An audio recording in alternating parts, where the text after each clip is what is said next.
Au programme du JT do Brasil du dimanche 29 juin, la folie autour des maillots de l'équipe de France, le rêve devenu réalité pour de jeunes Français à Copacabana et l'explosion de joie des Brésiliens après la victoire de la Seleção sur le Chili.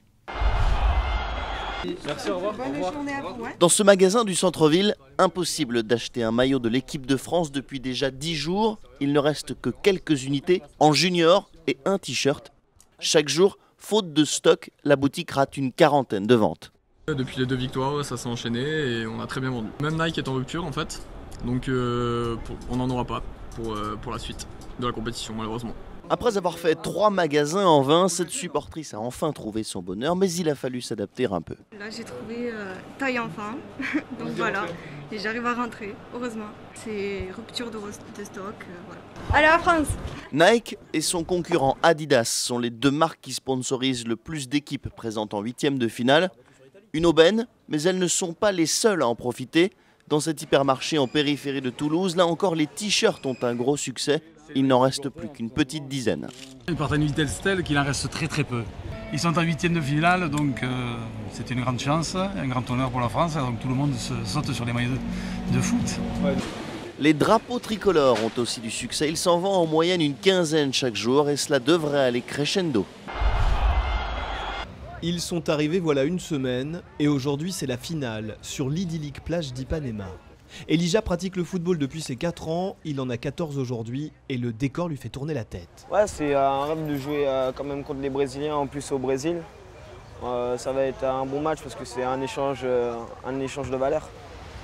Et les valeurs c'est quoi pour l'instant de ton côté? Le respect, le plaisir. Avant la rencontre chez les jeunes Brésiliens, on préfère s'amuser.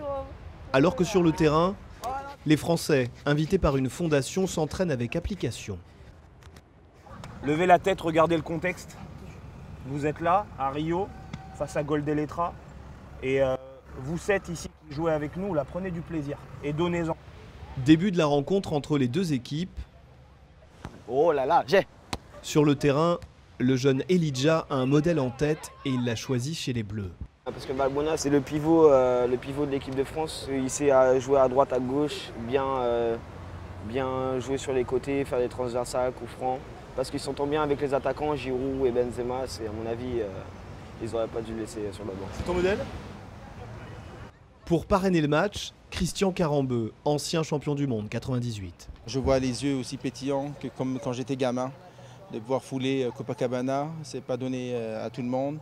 De pouvoir regarder un match de Coupe du Monde non plus. Donc je crois qu'ils mesurent leur chance. Dans quelques années, plusieurs de ces jeunes joueurs français, actuellement en sport-études, pourront prétendre à une carrière professionnelle. Un soulagement pour certains, une joie immense pour d'autres. En tout cas, les supporters brésiliens de Paris ont vécu avec beaucoup de tension et surtout beaucoup d'émotion cette qualification de la Seleção pour les quarts de finale de la Coupe du Monde. Mais quelle tension pendant toute la séance de tir au but. Je vous propose d'écouter quelques réactions à l'issue de cette qualification, des réactions recueillies par Régis Desconcours. Contente, rassurée, soulagée, ça y est, on passe au 8e. Non, c'était jusqu'au dernier moment, le souffle coupé là. On respire, ça y est. C'était vraiment dur, au bout d'un moment, on s'avait dit oh mais c'est quoi ça?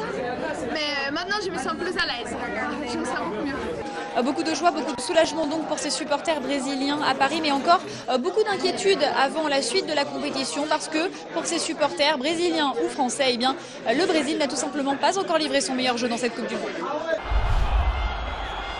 Ce samedi 28 juin a vu la victoire du Brésil au tir au but face au Chili et la qualification pour les quarts de finale de la Coupe du Monde. Les Brésiliens retrouveront la Colombie, vainqueur 2-0 de l'Uruguay, grâce notamment à un doublé de l'inévitable James Rodriguez. Au programme du dimanche 29 juin, les autres affiches des 8e de finale avec les Pays-Bas qui affrontent le Mexique à 18 h et le Costa Rica qui défie la Grèce à 22 h.